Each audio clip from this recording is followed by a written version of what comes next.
And my name is Behen. And tonight we're going to chat about heaters. We're going to talk about canister filters again. We're going to talk about gluing stuff to stuff and more. So this episode is brought to you and sponsored by saltwateraquarium.com. So check them out at the link below. And on with the show. Hey, Ben, how are you doing this week? Doing good. Working hard. What kind of reef related work have you been doing?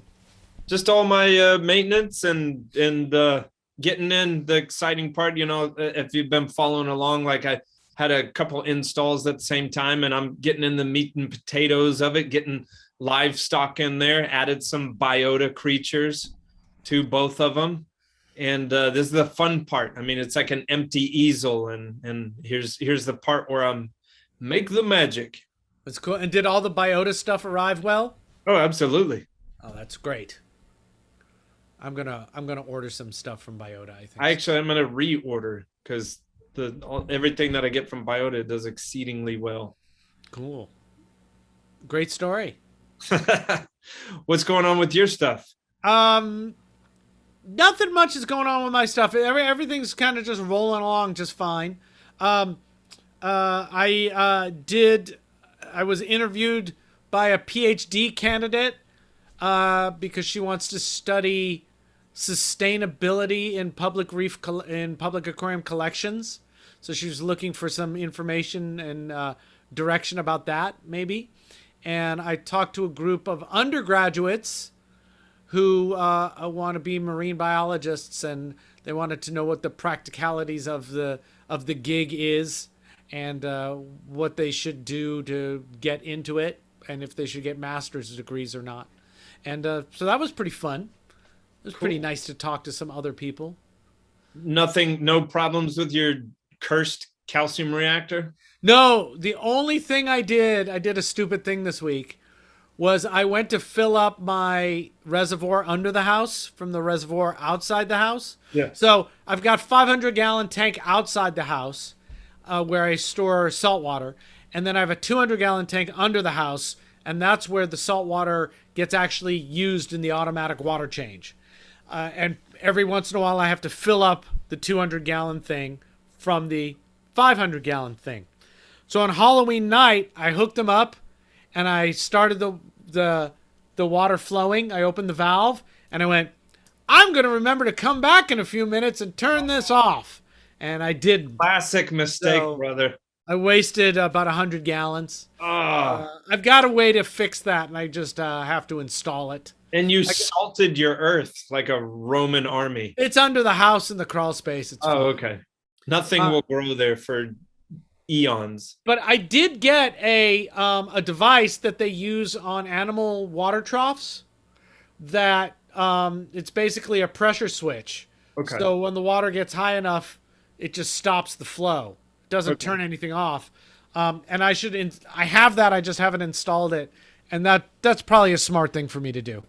Man, being in the industry for 526 years like I have, you know, it's always classic. I mean, when you worked at a store or wherever, that's always a classic thing is when you start pumping over water, do not walk away because you will never remember to run back there in time. And certainly not on Halloween. And I even thought to myself, it's Halloween. You're not going to remember this. Yeah. And then I certainly didn't, which is great fun. You could have, you know what you could have done with that? You could have dressed up like Moses and opened the door and say, open the door, trick or treat, and salt water comes out and you part it. I didn't actually find it till the next morning. Went, oh, look what you did, Rich. You turned under your house into a salt marsh. Yeah. So I think I'll install that thing. And that way, even if I forget it, I get back to it later and it's no big deal. Hey, I have a question about that setup. Yeah. I mean, I was there when we kind of put it there, but was it so you wouldn't have to call Bob so often? Yeah. Okay. I mean, why is there 500 gallons and 200 Well, yeah, gallons? why did you put the black roto mold outside of there? Because before you would have to call Bob for like 200 gallons, like too frequently? Well, I was able to keep about 400 gallons under the house. And then I would have to like pump it from one to the other. Yeah. It was like I had to play a game to get it to where it needed to go. And that got kind of old. I mean, if it's gotten so old that you don't want to carry a bucket of salt around, Yeah. certainly flipping a switch to pump water from one container to the other is just too hard. Which is what I was doing. It was all switches, so it was easy. But I didn't even want to do that. And I also wanted to really make it more worth Bob's while to come out. Yeah. But also, more importantly, now Bob can really fill that thing up when I'm not here. Oh, okay. So if I'm not around, he can just show up and do it because it's all outside. Otherwise, you'd have him crawling around underneath your house. Yeah, and I'm not going to ask him to crawl around. I mean, if there was one container under the house, I'd be fine with that for him. But if he had to fill this one up and then fill this one up, it's just shitty. Yeah. And also now I actually end up with 700 gallons at the top of the cycle. So, yeah. So I'll have to call him again next week. So that's the only dumb thing that happened. Otherwise, I cleaned some stuff up from Halloween. So I did a little bit of cleaning. Stuff's looking all right. I got no complaints. Everything's good. Calcium reactors chugging along without a single problem. Very good. There, haters.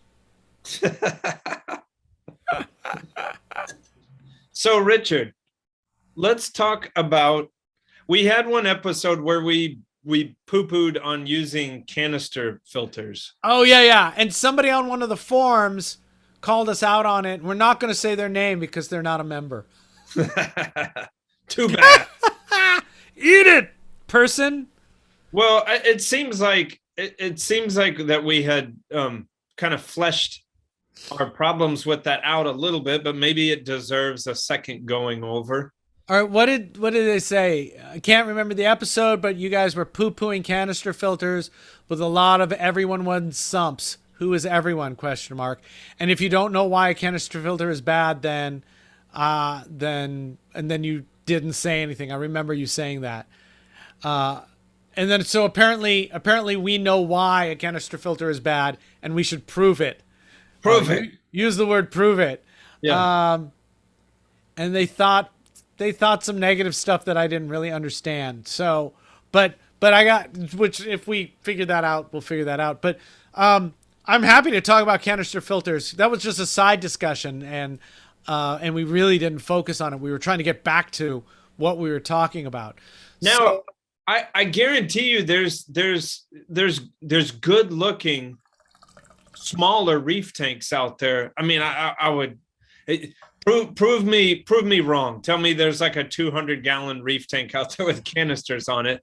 But I'm thinking smaller reef tanks, less than 50 gallons with a canister filter on it, because you don't have a lot of options on that. I know there are, because I've seen them on the internet, but it's just not would be my favorite way. The one of my main problems with it is that you're not going to crack it open enough for it to really be a net positive in my eyes. Yeah, so let's think about this for a second. A canister filter, right, is a pump with filtration material in line. That's all a canister filter is. So if you think that having filter material in line is important, and you can't have a sump or a hang-on back filter, a canister filter is a way to go. They got really popular in freshwater, where people just didn't use sumps, and they seem like they're easy to set up and maintain. So in my opinion, when sumps came into play in the 80s, I was so much happier with the sump because it made so much more sense.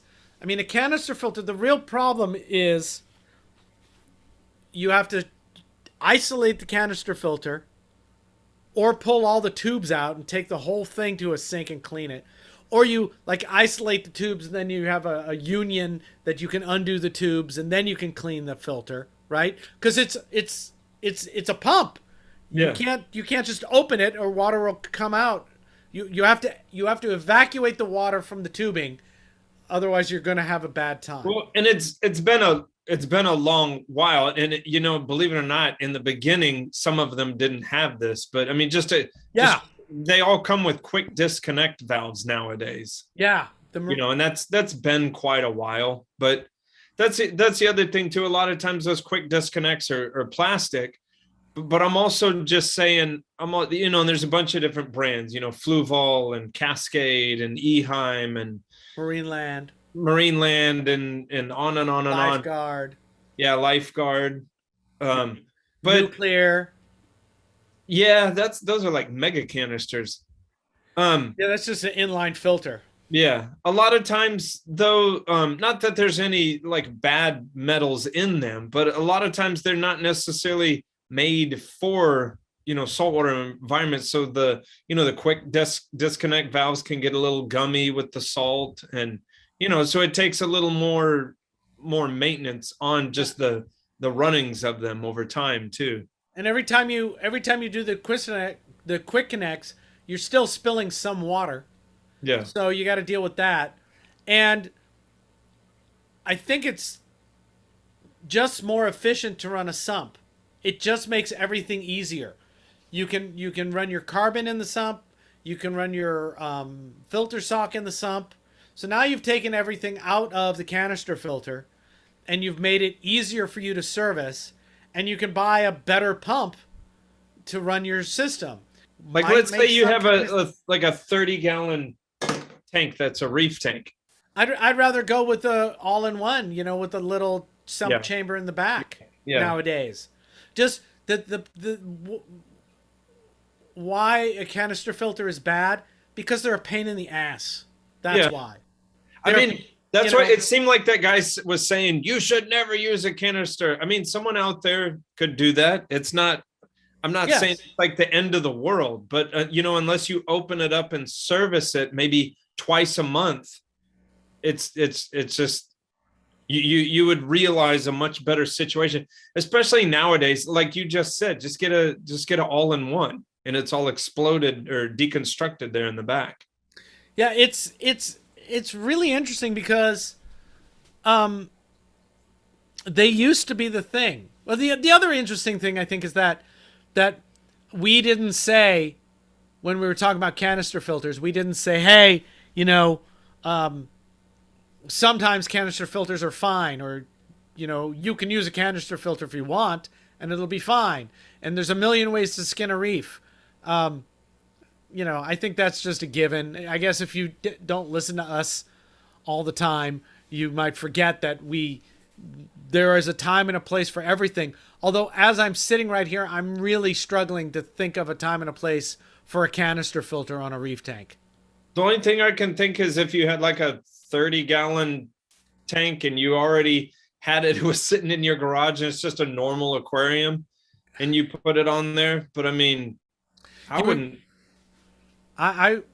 use one. I just wouldn't do it. They're just a pain in the ass. And if it's a pain in the ass, you're not going to do the maintenance on it.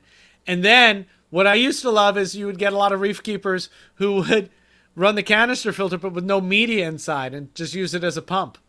Because you could put and that's crazy now because you just get like a circulation pump. Yeah. And I would much rather use a hang-on back filter because you can service it so much more easily. But if you want to use a canister filter, go for it. I think prove it, Richard. Prove it. Prove it. I don't want to do that bullshit work on a canister filter and make. Dissolved oxygen is another thing. Is it? It could be. I don't have any Oh well, yeah, sure. Because if you have a sump, the water going down the sump is down the drain is doing a lot of gas exchange. Yeah. If you don't have that and all you have is a canister filter, you probably need some more surface agitation because you're not getting all of that extra stuff. Yeah, because just think it's just falling into this enclosed box and pushing it out again. Yeah, there's no gas exchange. I never saw any exact study, but I'm just saying it's pretty simple how you could see, and all the biological activity that goes on in one and basically the water that passes through. It's not like you're getting more oxygenated water when in fact you're probably I would imagine you're getting less oxygenated water. Yeah, because there's no gas exchange. Yeah. It sucks water in from underneath the surface, then it goes through the pump, and then it goes through the canister, and then it goes out to the tank. So depending where you have the outlay is where you're getting your gas exchange. I would much rather run a tank with a hang-on back skimmer and no canister filter than a canister filter. Yeah, same.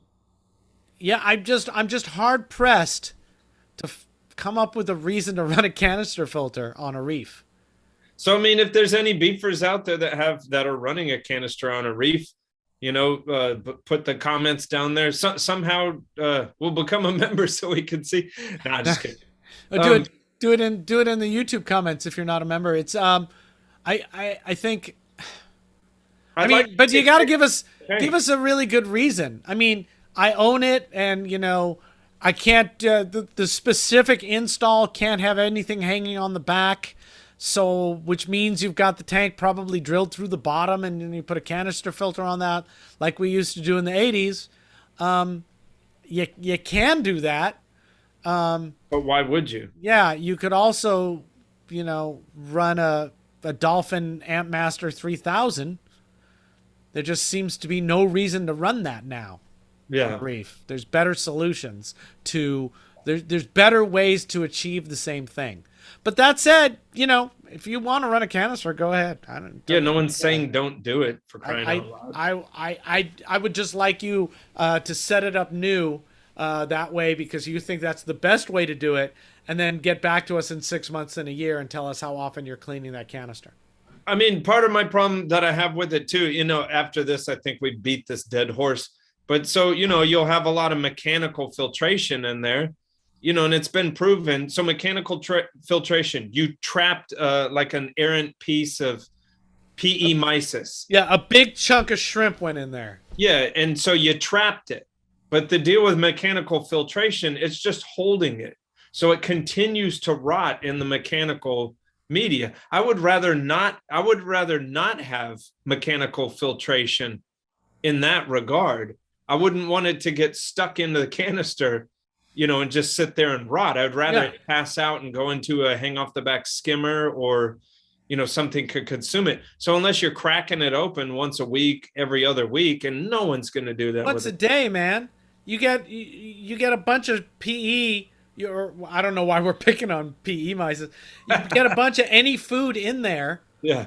It's going to rot within the next 24 to 48 hours. It's going to cause you phosphates and nitrates, and just going to. Yeah. And not be consumed by any of the animals you want to consume. So, I don't like mechanical filtration at all, except for specific instances. And you've got to be on top of it, in my opinion. Otherwise, what are you doing? I like the coarser on bigger systems. I like the coarser filter socks that just basically serve as a bubble trap. Yeah, I use those a lot. The see-through, sheer. The nylon ones. Yeah. But that's about it. Ben, why else don't you like canister filters? So the freshwater side of me, the only brand that I like is Eheim. In my head, it's Eheim or nothing. And it's just, but as far as pertains to what we're talking about here with saltwater aquariums, it's just, there's so many better ways to do it. There's not a real good reason. I mean, you could strip out a lot of the stuff and put polyfilter and ChemiPure and carbon and stuff like that. And then it's just a rolling, media reactor. I think Eheim suck. I'm just saying that to disagree with you. But I did think of a use for a canister filter. I wouldn't use it to run 24/7, but for spot cleaning, they're great. Yeah. They're fantastic. But because I don't know where they are. Because canister filters are such a maintenance pain in the ass. I hate them, but I used to love them because you could put a pleated cartridge and you could put diatomaceous earth in there if you want to clean it up that much. But really, if you just let the cartridge run for a couple days, it gets clogged and becomes finer. But Marineland now makes basically a canister filter that a power head attaches to the top of. I've got a piece of one right there. But, I think that thing's awesome. You drop the whole thing in the tank. You'd stir up, you storm the tank. Yeah, I was about to say that. Pleated cartridge, filters all that stuff out. And then you take it away and you rinse it. But you're not dealing with all these tubes and leaky things. And they're just a pain in the ass. And if we have any beefers that are like me and do the aquarium maintenance for a living, that's something that I've done time to time. It's just like what Richard's saying. I've used the Eheim big canister, like a 2260 or 2262, clean a big tank. You could storm it and, but you fill the entire thing, no biological filtration, but nothing but coarse and fine, media. No real reason to use carbon or ChemiPure or anything else. Just nothing but mechanical filtration inside there. And I did that for a while. Like you have it on there while you're cleaning the tank, and then you can walk away. It can be crystal clear. It was just a big rigmarole and hassle. And the other thing I got worried about is if I used it on one tank, and then I'd hose it out. Okay, that's just more time that I'm hosing it out, because certainly I'm not going to go to the next tank and be running all this that was just on someone else's tank. I mean, that could be all sorts of cross-contamination. Then you got to clean the pleated filters. Maybe you have to bleach them. Yeah. And then you got to make sure that the O-ring is seated correctly. Yep. There's a lot of points of failure in a canister filter that make me nervous and aren't there in the sump in the same way. So I think we won. We did prove it. Yeah, and I think if you hook up a canister filter to a dead horse, you can really filter out all the death, and then you end up with a live horse. A live horse, yeah. Huh. Bop, la la la la la. Bop, huh. Hey, Richard, if you were gonna get your saltwater goods, do you have a place that you would get them from? This is not a hypothetical question. Not at all. I do get saltwater goods, and I very often get them from saltwateraquarium.com. Saltwateraquarium.com.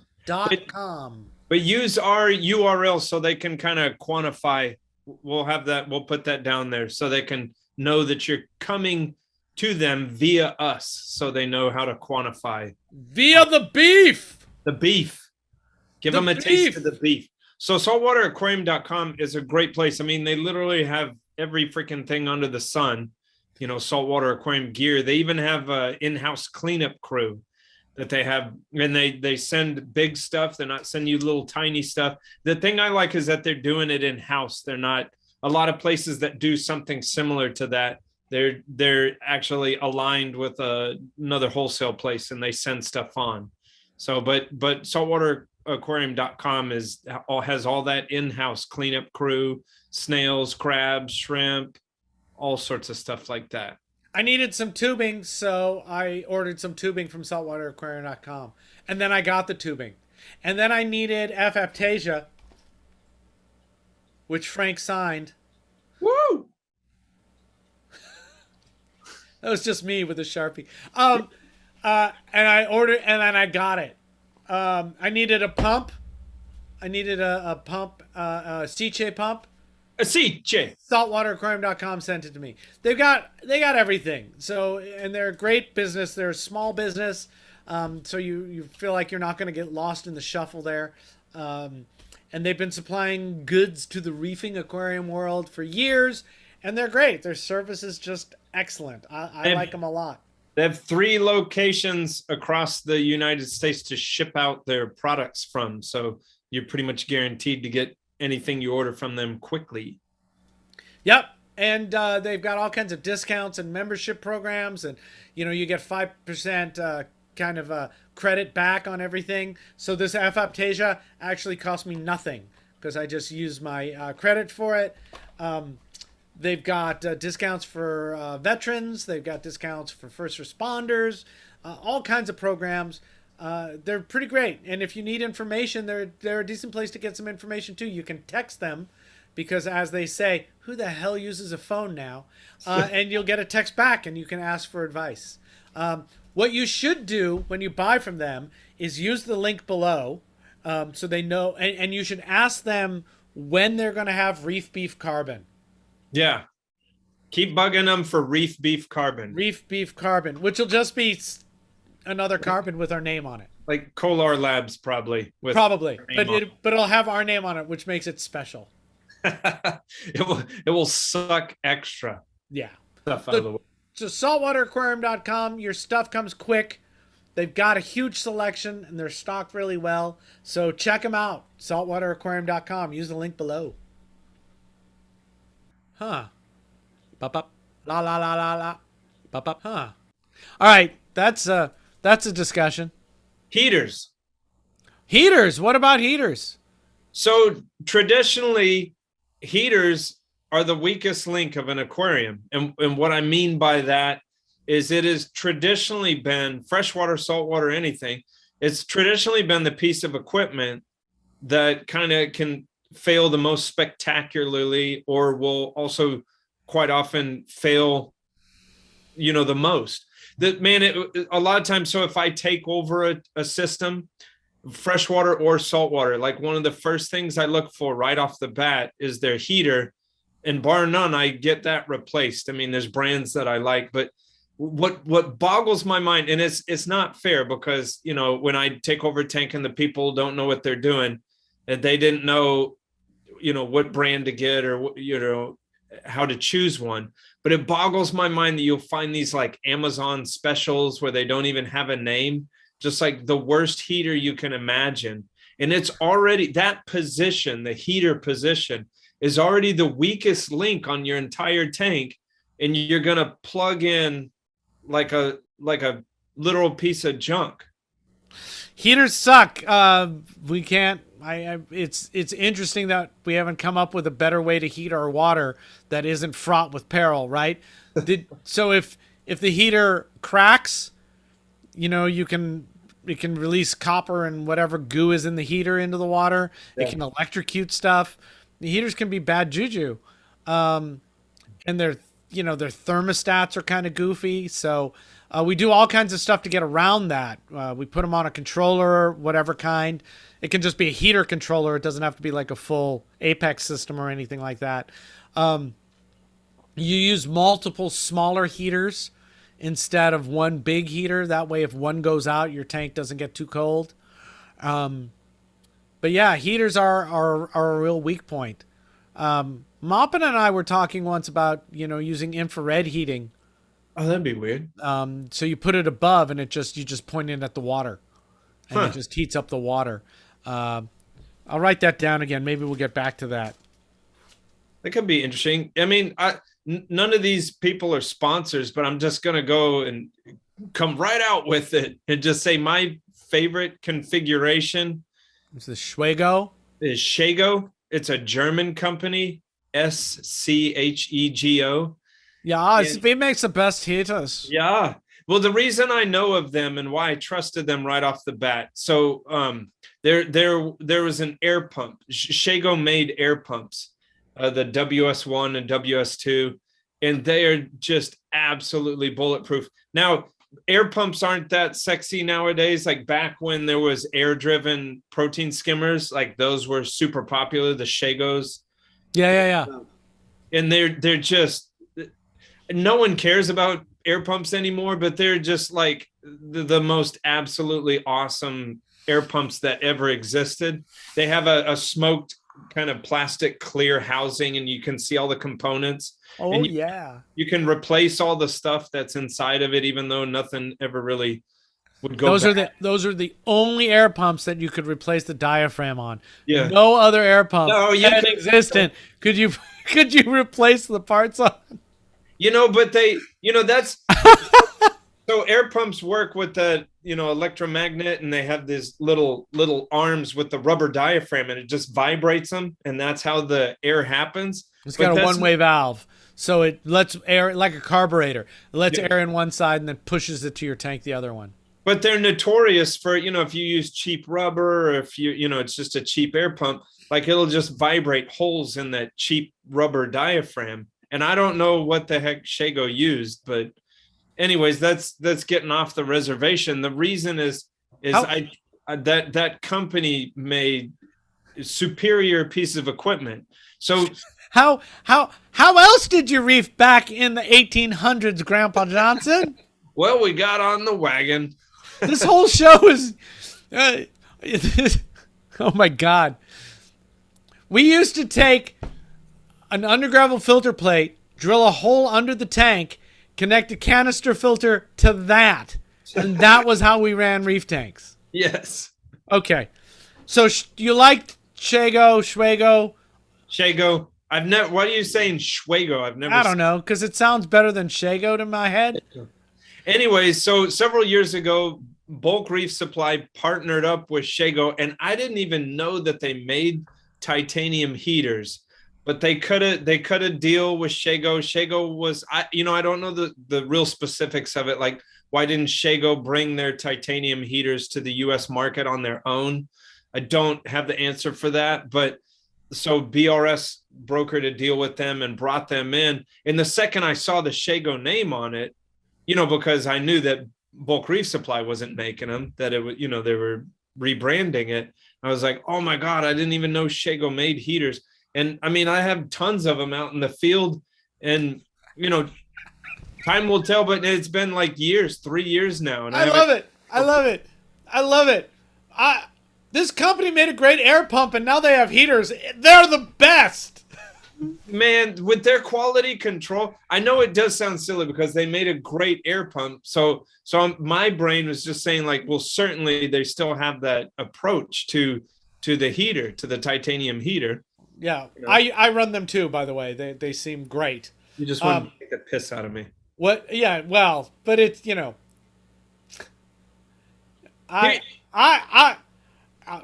this place makes the best exercise equipment. I bet you they make guacamole. Now they're making great airplanes. What? I think, we should talk about, if we're talking about heaters. Oh, and then we should also talk about the BRS news, actually. Why not? Yeah. But what the heater is made out of, I think, is important as well. So they used to all be made out of glass. And the problem with that is glass can break when you tap it, or, leave it out when it's heating. And so that made them fragile. Then some were made out of plastic, which seems better, but those can also melt. Yeah, those got weird. And then the titanium ones, in the last 5 or 8 years, the titanium ones have gotten really popular. And, I switched to those almost immediately because I can't break them by bumping a rock onto them. They're not going to shatter.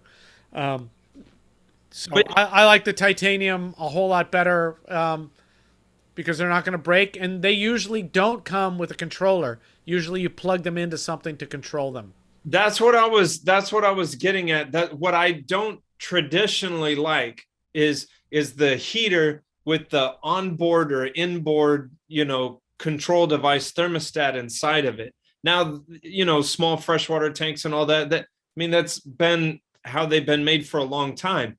But, this way where they took the controls out of it, because it's one of those engineering things where for them to be able to fit that control stuff inside that little tube has been part of their shittiness. Yeah. Because it's engineering wise, like, it could be better if we had this separate controller with, bigger boards and all this. Instead, we got to jam it into this tube. So I don't like heaters that have, that have the built-in thermostat on them. Yeah, if you're gonna, it just seems like spend the $30 now. There's some controllers that are about $30-$40 that seem to have a good track record. The Ranco is about $100. Those are great too. That's a great one that is almost pretty rock solid, although they can go bad. The Inkbird. Inkbird is one of the inexpensive ones that seem okay. Yeah. It just seems like after a bunch of money in a reef tank, I don't want everything to be killed by a crappy heater. Yeah. So it's not a very huge investment to buy not crap. Yeah. But most of the hobby is based on selling crap as entry level stuff. I mean, let's face it, that's the truth, right? The hobby grinds along. Not even the hobby, the industry grinds along on new people coming into the hobby and buying whole setups. That's where the money is. Once, I'm not buying another setup for 10 years. We're done. But somebody, the industry loves, all industries for hobbies are built on newbies coming into it and Yeah. jumping out and coming in again. So that actually dovetails into, unless you have anything else on heaters, is this just the dead horse show? Yeah. No, I just want to say, and I didn't want to sound like a know-it-all about it, but as I do this for a living since the freaking 90s, like I've just been through so many heaters. And it is absolutely the weakest link of your tank. And don't treat it like a redheaded stepchild and just get whatever and put it on there. For me, like I said, the Shago titanium heater, and then either using a Renko or an Inkbird, and you can either even attach those to a Neptune Apex and do a lot of if then stuff to kind of watch its back. Yeah, and you shouldn't. I wouldn't ever recommend plugging a titanium heater directly into a controller, into an Apex. Yeah. I would go into something like an Inkbird or a Renko, and then, because then you've got a second step of protection. Yeah. And if you've ever had, a heater go bad on you, it's a terrible thing. And why not have two levels of protection rather than one? Yeah. Boom. Huh. Bop, bop. La, la, la, la, la. Bop, bop. Huh. Hey, Ben. Yes, Richard. I think we should really thank all the people who support the beef. Oh, absolutely. I've got some beefy beef stuff, which you've seen in the hopper that we should make shirts for. I'll try to get around to that. I think those will be really great because they're almost as funny as the original beef logo. I like that little. That apparently we have in a giant flag now. Yeah. Which is still a great. I like it. So I don't know if these are available, but I'm using it as a cape tonight. Oh, we should make Reef beef shower curtains. It's very cold here. It's chilly here. What temperature is it there? It's like 70. Dude, pshaw. So I'm a little cold tonight. And so thank you everyone who's been supporting us. We really appreciate it. Ben, if people want to support the beef, what should they do? Become a member. Become a member. Even at the lowest level, you get to submit to us questions, and we're trying to compile that up so we can have a whole show where we just answer beefer questions. Yeah, we like that. Yep. And, Reef Beef Podcast. What is it? /membership. And you got access to special membership merch, and get us some questions. We dig it, and we really appreciate it. Snowman is saying that the best thing you can do to support the podcast right now is share it in different places so the audience grows even more. Share it on your pages. Yeah. So Ben, now excitingly, take us out of this spot. Let's go. No, but hit us up and become a member. Total debauchery. Reef Beef Podcast, rated the #1 vulgar language Reef Beef podcast by reefbeefpodcast.com. Fuck yeah. Fuck yeah. Huh. Bop up. La la la la la. Bop up. Huh. So BRS, Bulk Reef Supply. Yeah. So they were bought by Bertram Capital, and then they bought Marine Depot, and then they bought, who else did they buy? Neptune Systems. They bought somebody else at that time as well. I'm not remembering all of the stories now. And now they bought Ecotech as well, and it looks like they may be buying Innovative Marine as well. Really? And, Yeah, and people are losing. Some people on the inner tubes are losing their minds over it. Um, both it, oh God, it's the worst thing that's ever going to happen, and there's other people going, oh God, it's the best thing that's ever going to happen, and yeah, I don't know, whatever. My attitude about, I mean, I find it interesting, but I'm also just an observer. Like my gut reaction is not to freak out. I mean, the very beginning when I first saw it, I was like, oh, what the hell? And so I reposted it. And it's like, but I don't know what's going on. And I do this for a living. I'm going to be doing this no matter what happens. What if they knock over all these companies, and in the long run, Sanjay said it on Facebook. He said, if anyone messes up one of the companies and it creates a vacuum, someone will fill that void. Yeah, there's companies going in and out of the reef business all the time. I don't think necessarily we've seen a conglomeration quite like what's building. And it could be great. It could be terrible. The people who think it's going to be great is that now there's capital for all these different companies to be doing the R&D and quality control to make really good products at scale. So they are what everybody always says not everybody, what people always say they want, cheap, effective, and never need to be replaced, right? I think like your phone, your phone pretty much works because a billion, jillion, gadillion of them are made. And so it becomes less expensive to make them and make them well. So that's what people think the good part's going to be, maybe. And the people think the bad part's going to be is because they will stop caring about quality and sell to they'll make the cheapest products so they can make the most money, and that there's no competition now because all the big players are under one umbrella, not really competing in the same way they were before. But it came to mind from working in stores. Like I saw something sort of similar to this in the real early 2000s. So the place we used to get our wholesale from was Central Pet, and they bought everyone. And honestly, they messed. What happened, so this is interesting, but I'm saying, viewing it from this standpoint, is I watched them mess up a bunch of companies. They did buy Oceanic, and then they tried to move them up to Minnesota or Wisconsin or whatever. Oh, right. Yeah. And so none of the, the Oceanic was a Texas company, and so I have all the inside scoop. I've always had it, but they, like, none of the people really went and moved up, so they turned that into Aqueon, and then that kind of did whatever it is, and then I'm sure they had like a no compete clause for a little while, but yeah, and that pretty much destroyed the industry.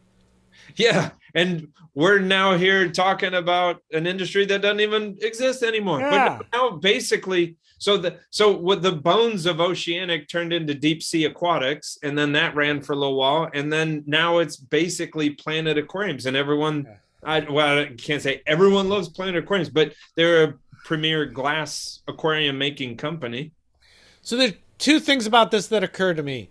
The first one is we have no control over any of this. So,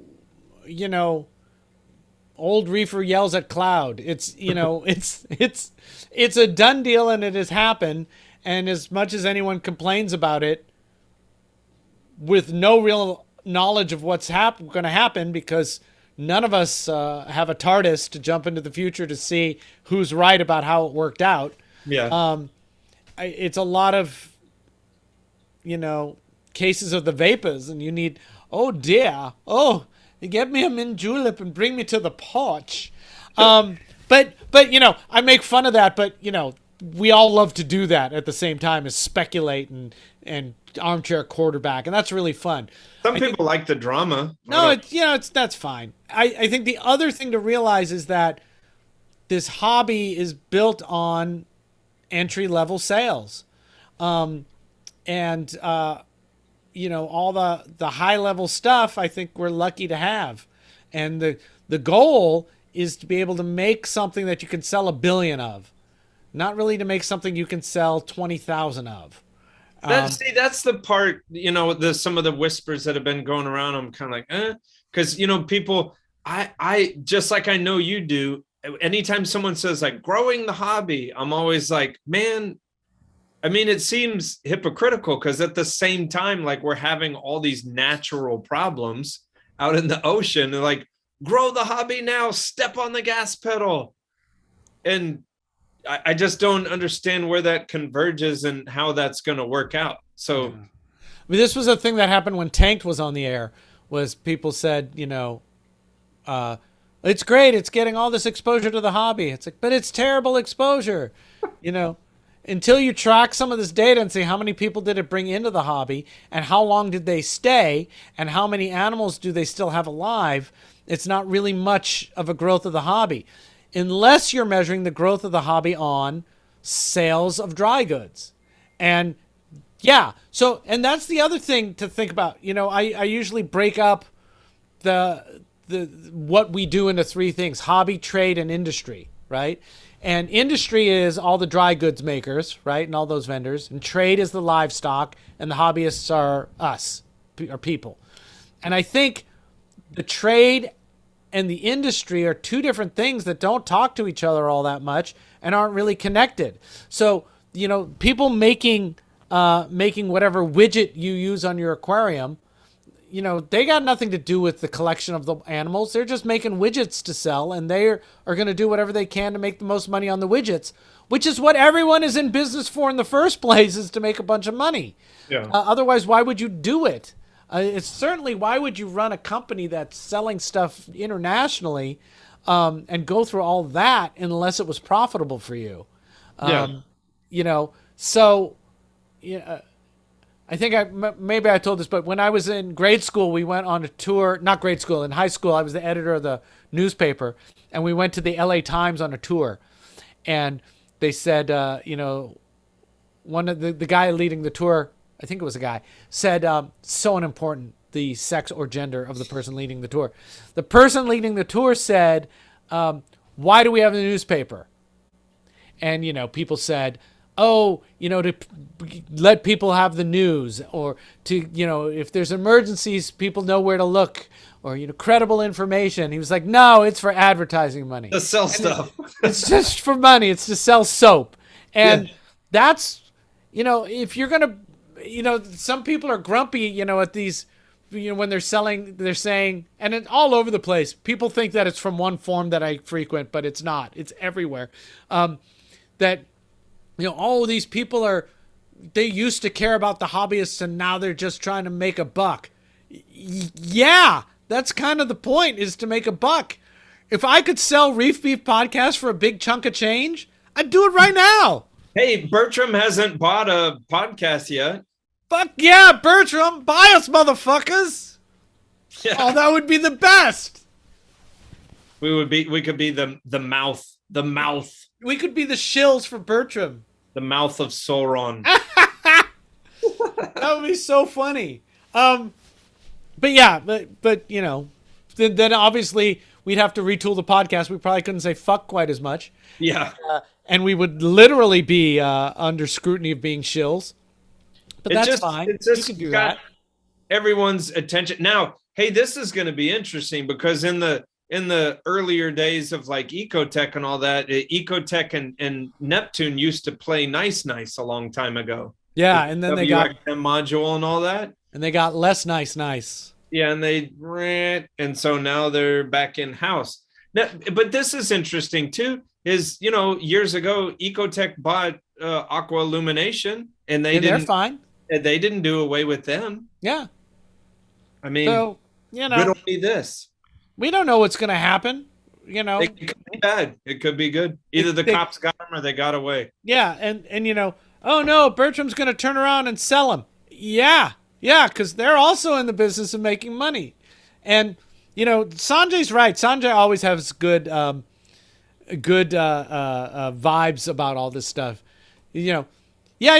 So if they start making shitty products, somebody else will come along and make better products. It's how the market moves forward. Yeah. It's got to turn over and eat itself every once in a while. I mean, guess who one of the founders of Planet Aquariums is? Jesus Christ. Yeah, close. No, he's Joe Biden. one of the Sleepy Joe. What? No, he's one of the two co-founders of Oceanic. He just kind of had to wait his time to get out of the non-competition. Yeah, good for him. So, and, I mean, I don't know. I'm going to be doing this regardless. People always joke like, "Oh, Ben, what are you going to do if?" I joke to say like 10 years from now, someone's going to call me. They want a saltwater aquarium, so I'm setting up rose bubble tip anemones and clownfish and yeah, saltwater tank. But I don't know. I'll still be doing it, and people will probably still be buying it. So I don't know. I'm just rolling with the punches, bro. It's all you can do, and you certainly can't do anything about, big business rolling around doing what big business does. You think we could all not buy from them? Yeah. We're already not buying from them because we have everything we need. And maybe that's why they're buying everyone, because you cannot help but to buy from them. Right. Well, that's the thing. You can yell about Amazon all you want, but man, they're convenient. I'm not gonna spread rumors, but the rumor is they're like looking for like a livestock. That would make sense. Yeah. The livestock, a food. Why not have fingers in all of it? They could seriously, we've talked with several guests already about, a centralized organization. Man, if they really became this new group of all these companies, became a real controlling, centralized oomph in the hobby and the industry and the trade, maybe they could use that power for good and do good for the trade. I know people I know what you were. I was thinking exactly what you just said. Well, I wonder if some people watch them and be like, "Oh, don't be naive." Oh, of course. I'm gonna get that out there before you even say it. Oh no, yeah, no. Of course, people are going to say I'm naive, but weirder things have happened.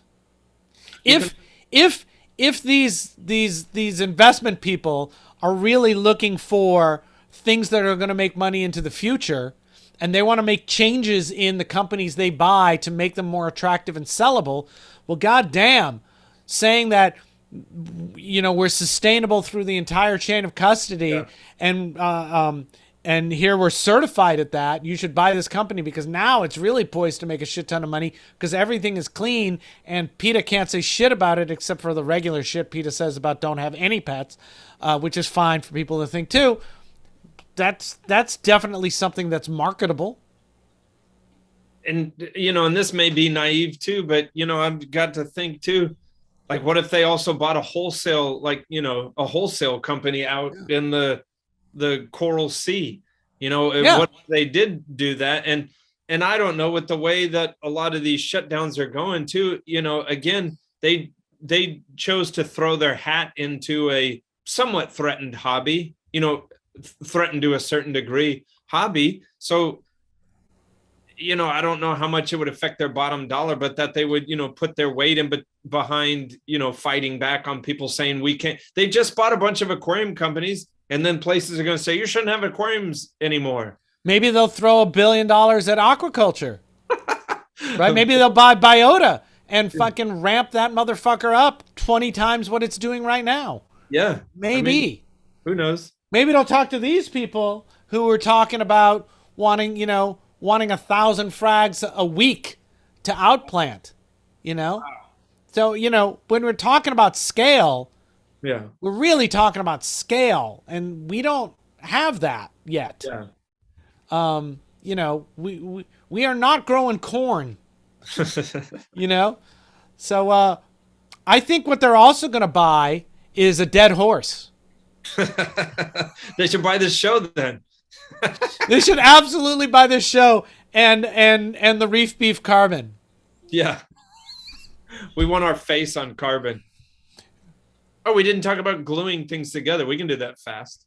Well, I'll send a picture to Snowman because in one of my new installs, I was putting corals in, and there's this putty I used to use a lot for gluing rocks together. But it's called Epo putty. It's raining in my house. Oh, it's very chilly. I'm sorry, I interrupted you. You used EPO putty. Epo putty. But what I like to use it for now is it's a two-part epoxy. Now I say it's a two-part epoxy, but it cures to a different consistency than like all the other two-part epoxies that have been in the industry. So but because those can kind of dry and they're a little bit brittle. They get Like crumbly. I could putty two rocks together with like a regular two stick putty and throw it on the ground, and it's probably going to break where the putty was. Whereas if I do this with EPO putty, like the rock is going to break, and the EPO it's almost like bone when it dries. But I like to mix it up and make like a little ball of it, and whether it's a frag plug or like a Euphilia skeleton or something like that. I'll already wedge it in somewhere in the aquascape where it's almost going to sit on its own, but not quite, like an urchin could move it or a fish could move it. But I'll wedge it in somewhere. And I guess it's sort of like tack welding. I'll just take the little BB of EPO putty and kind of tack weld it in a couple spots. Now, Richard's going to get all pissed because he's going to say, why not just use super glue?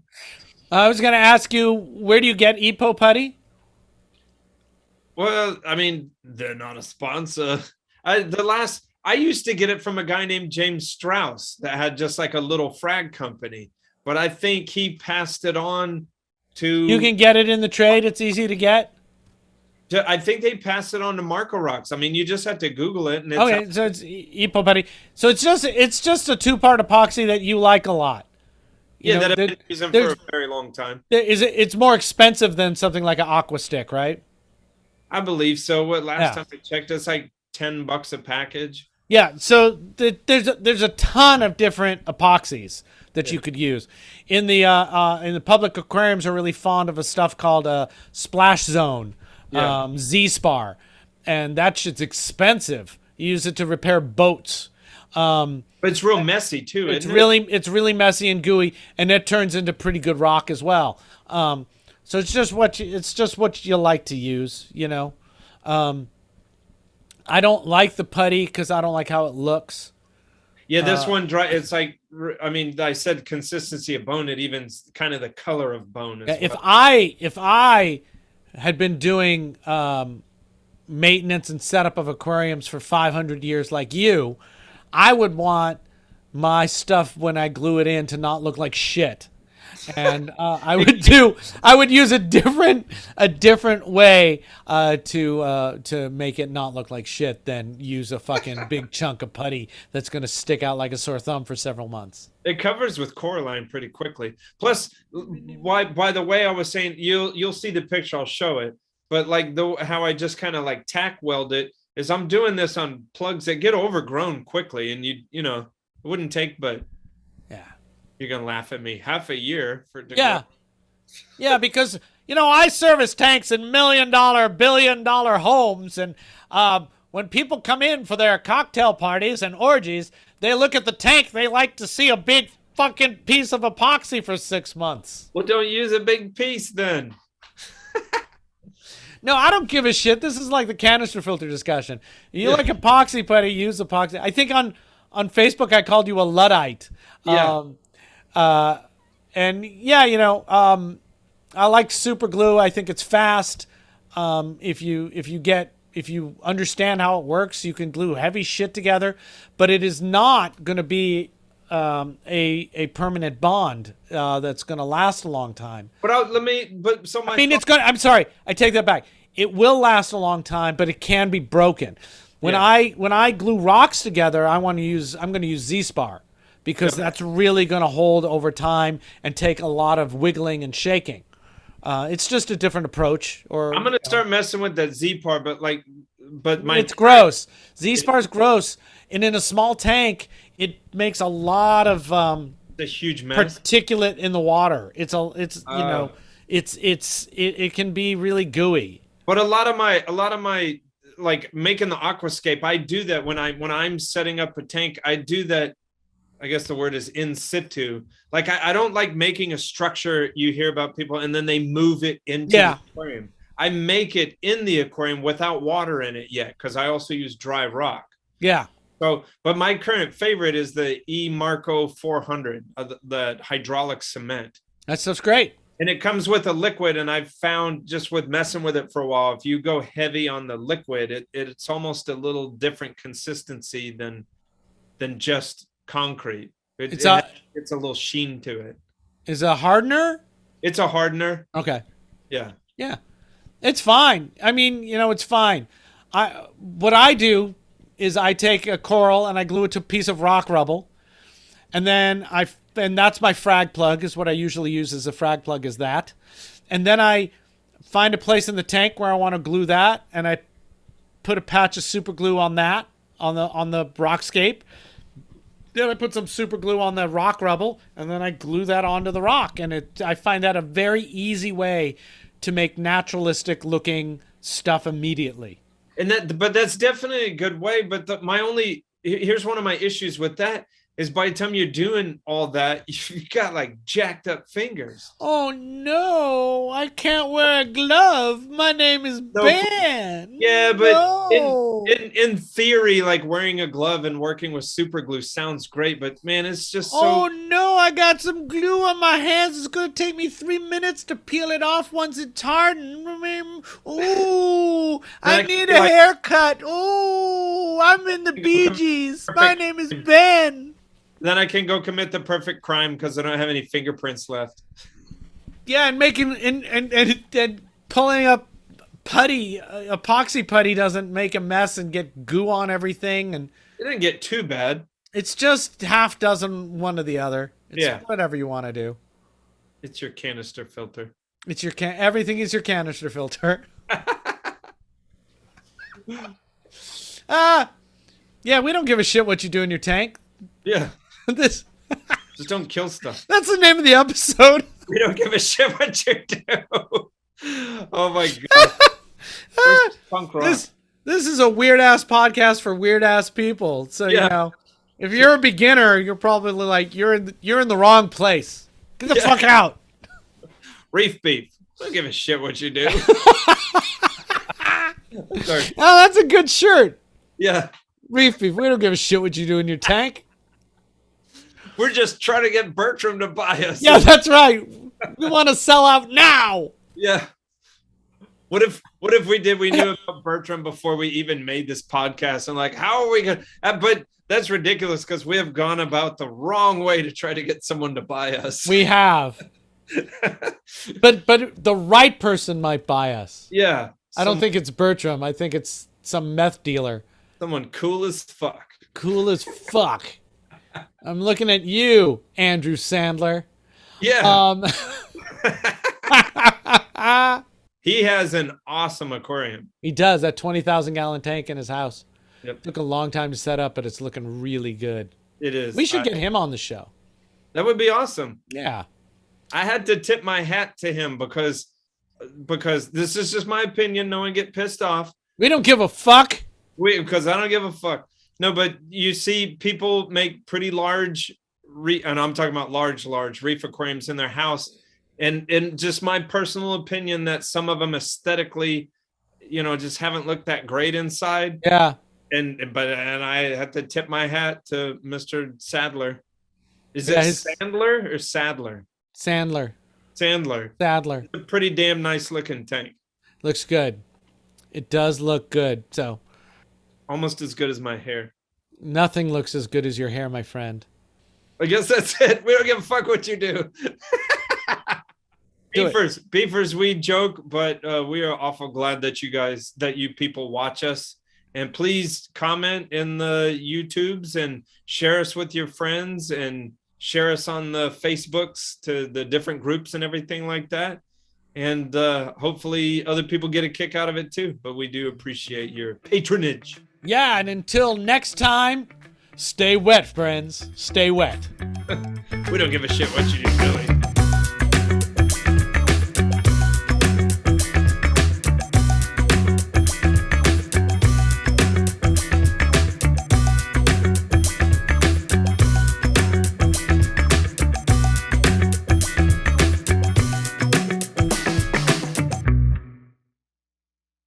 Is it lagging for you now? Oh Lord, it is. Huh. Let me try something. You are lagging. Pop up. It's still lagging. Yes. I don't like that. This is like one of those kung fu movies. La la la la la. Okay, let me get my In a Poma Lab shirt. in a Poma Lab shirt. I am wearing my blue baboon ensemble. I am now wearing my Reef Beef membership flag. Oh, look at that. Oh, I don't have one. Nope. Snowman loves me more than you. Do you want to build a snowman? Do you want to lick a snowman? Yes, I want to lick a snowman. Like a lick a snowman. I think we should... Drive me crazy. Ooh, ooh.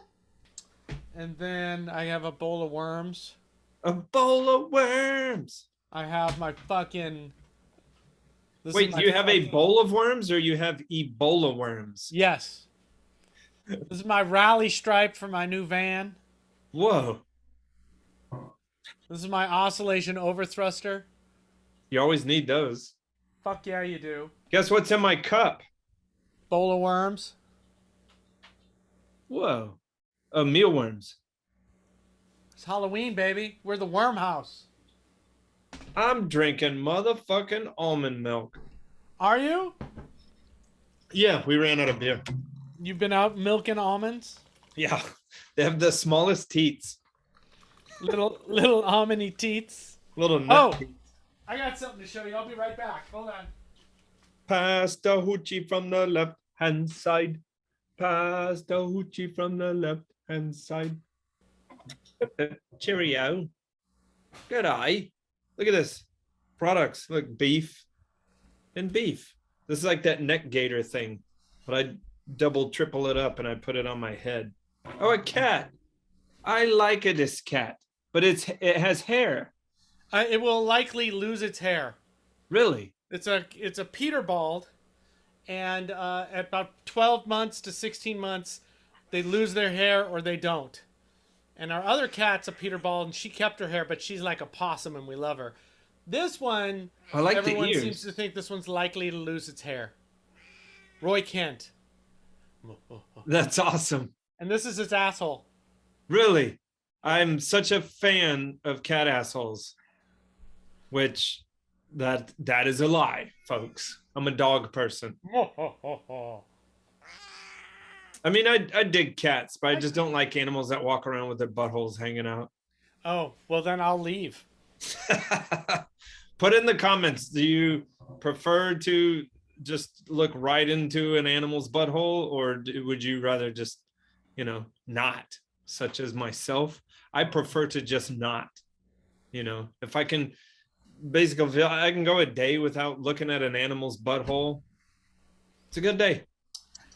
That's why you and I are very different. You're an animal butthole connoisseur. I want to point out that I'm wearing my Atari hat, which means I'm a shill for Atari.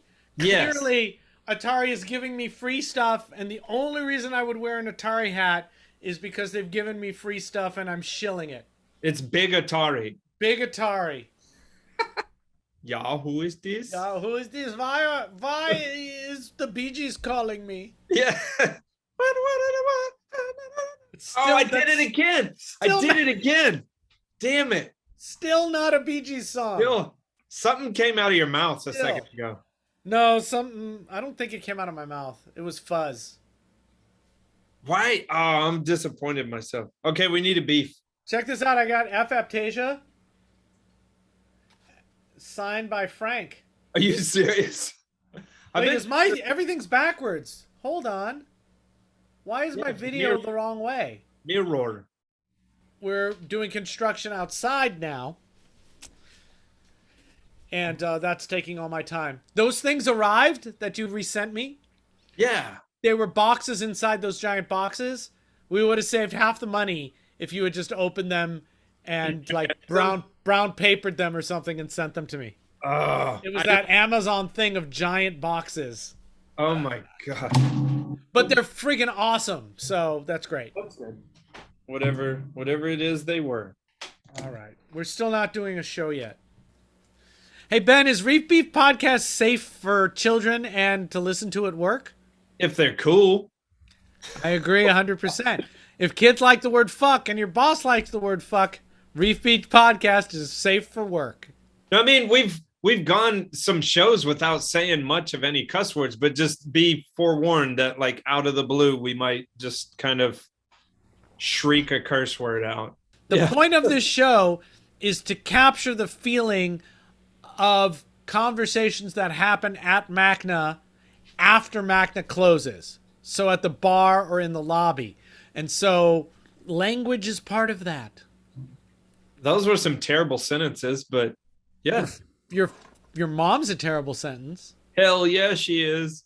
All right, let's do a show. All right. A show. A show. Ooh, I hope my video seems to be lagging. It did a little second ago, for sure. Is it lagging for you now? Oh, Lord, it is. Huh. Let me try something. You are lagging. Pop up. It's still lagging. Yes. I don't like that. This is like one of those kung fu movies. La la la la la. What else? Is there anything else we should beat a dead horse with, or are we done? I don't know. Look at the time. Have we? Yeah, that's about an hour. Yeah. We could be done. Let me look at the list.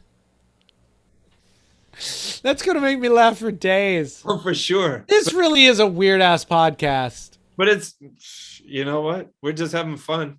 If there was a kiting podcast that was like this, and I was a beginner kiter, I would totally listen to this podcast because it's like I don't know what the fuck they're talking about, but one day I'll get it. Yeah, you kind of laugh because they're giving you some advice, and then at some point they're like, "We don't give a fuck what you."